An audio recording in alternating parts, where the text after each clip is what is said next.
Bonjour et bienvenue dans cette formation GNS3 dans le cadre de la plateforme Alform.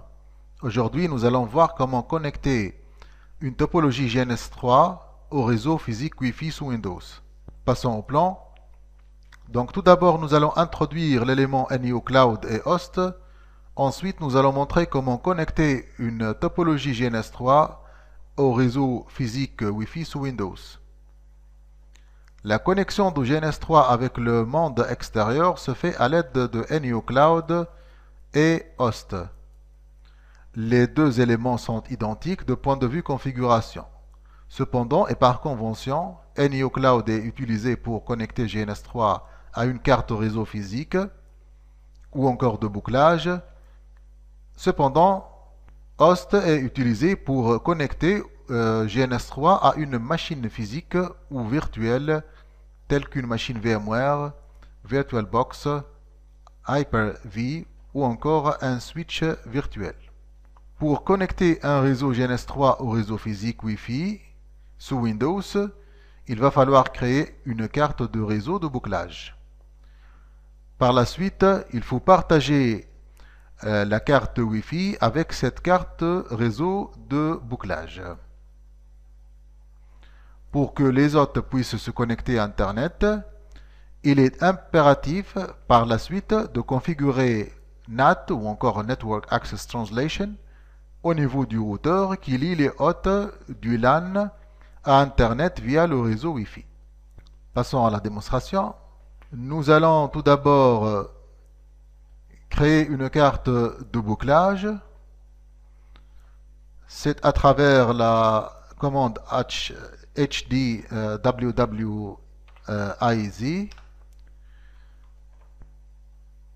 Cette commande nous ouvre la boîte de dialogue ajout de matériel.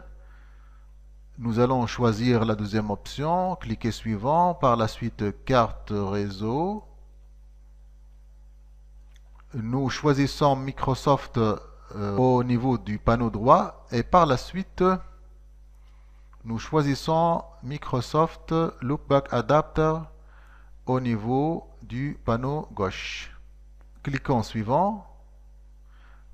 Par la suite, nous choisissons Microsoft au niveau du fabricant et Microsoft Loopback Adapter au niveau de carte réseau.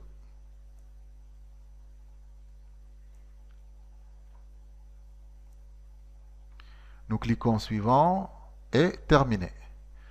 Essayons de vérifier l'existence de cette nouvelle carte au niveau de la liste des cartes réseau. La carte est bel et bien ajoutée à la liste des cartes réseau. Cependant, nous allons utiliser une carte de bouclage précédemment créée, car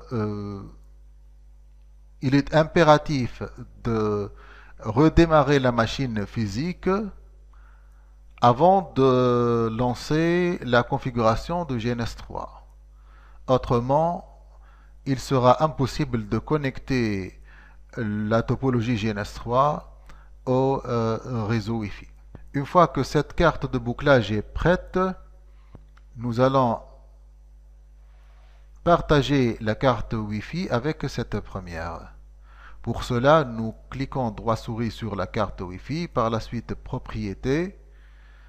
Ensuite, nous sélectionnons l'onglet Partage.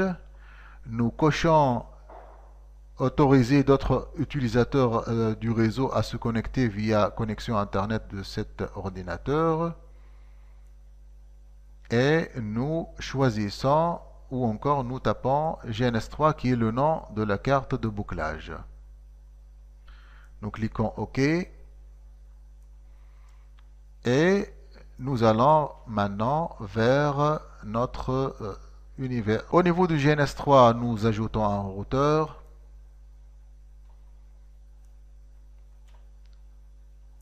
un cloud et une machine virtuelle pour le test. Nous essayons de configurer le routeur. Il doit avoir une RAM ou encore mémoire vive supérieure ou égale à 256 mégaoctets.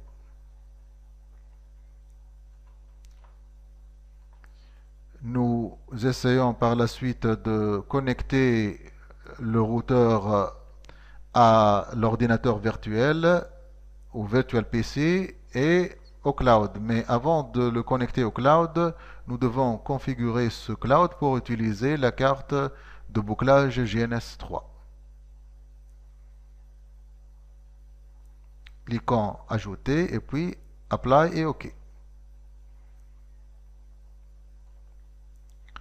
Nous lions ce routeur à ce cloud et nous lançons donc le routeur et nous ouvrons une console pour qu'on puisse configurer notre routeur.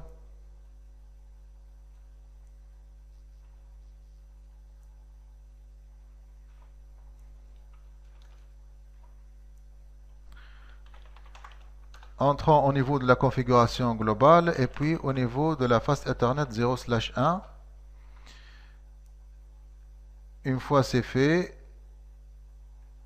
nous allons configurer cette interface pour utiliser l'adresse IP qui fait partie du même réseau LAN que la carte de bouclage. Nous devons configurer cette carte Fast Ethernet 0/1 pour qu'elle appartienne au même réseau local de notre carte de réseau de bouclage. Essayons de voir l'adresse IP utilisée au niveau de la carte de bouclage.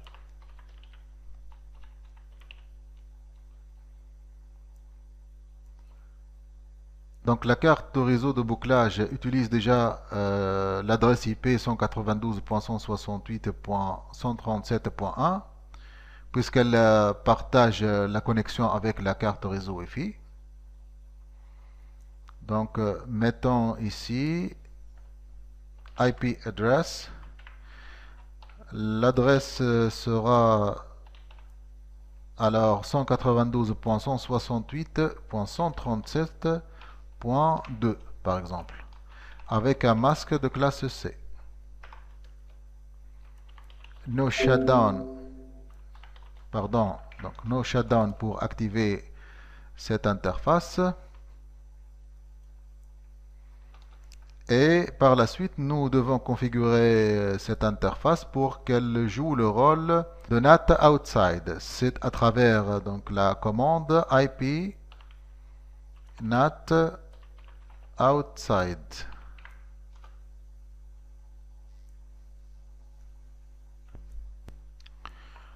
Une fois c'est fait, nous allons sortir de cette portée et entrer au niveau de la portée de la Fast Ethernet 0/0 qui connecte le routeur au réseau intérieur qui contient le PC1.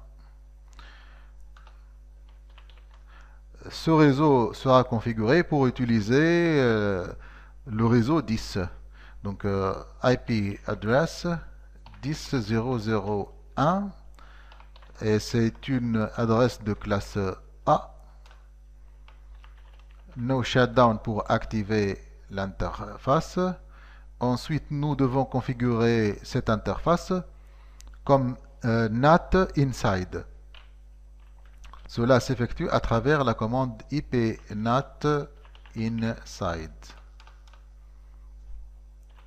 Nous sortons de la portée de l'interface Fast Ethernet 0/0 et nous configurons le routage statique par défaut à travers la commande iproute 0.0.0.0.0 0.0.0.0 pour le masque et 192.168.137.1. Rappelons-nous que cette adresse est utilisée au niveau de la carte de bouclage ainsi que la carte de réseau Wi-Fi, puisqu'ils partagent ensemble la connexion et permettent par la suite la connexion d'un réseau local à Internet. Une fois c'est fait, nous allons créer une Access Control List pour permettre au réseau 10 de sortir vers Internet. Ça sera à travers la commande access list 1 permit. On va permettre le réseau 10 de sortir vers Internet. Donc nous tapons le réseau 10 qui est suivi par le joker 0.255.255.255 qui est l'envers du masque. Une fois c'est fait, nous configurons le NAT à travers la commande ipnat inside source. La source sera liste 1 et l'interface utilisée, ça sera l'interface face Ethernet 0/1 qui n'est rien d'autre que l'interface qui connecte le routeur à la carte réseau de bouclage et puis à Internet. Une fois c'est fait, nous essayons de tester la connexion à notre routeur. Donc nous envoyons une requête ping vers 192.168.137.1. La réponse est que notre routeur est connecté au réseau. Essayons à présent de lancer le PC 1 et de le configurer pour faire partie du réseau LAN. Donc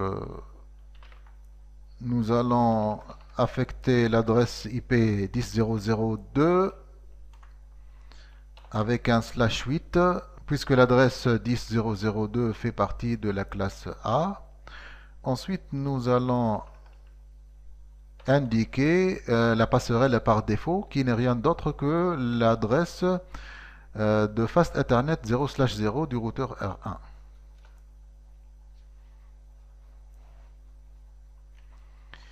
Essayons à présent d'avoir l'adresse IP de Google. Ça sera à travers NSLookup. www.google.com. Voici les adresses de Google. Nous allons sélectionner une, copier, et par la suite, nous envoyons une requête ping vers Google. Et voilà, donc notre machine Virtual PC est bel et bien connectée à Google. Si nous essayons à présent de tracer la connexion vers Google, voilà donc notre trace. Voilà les sauts qui permettent à cette machine PC1 d'avoir connexion à Google. Donc tout d'abord, le flux passe à travers cette interface et puis à travers l'interface la carte réseau de bouclage, par la suite à travers notre routeur physique qui admet comme adresse IP 192.168.1.1, ensuite notre adresse IP publique et enfin les trois sauts qui nous mènent vers Google.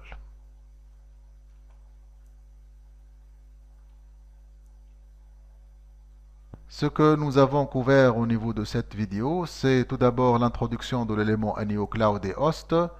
Ensuite, nous avons démontré comment connecter une topologie GNS3 au réseau physique Wi-Fi sous Windows.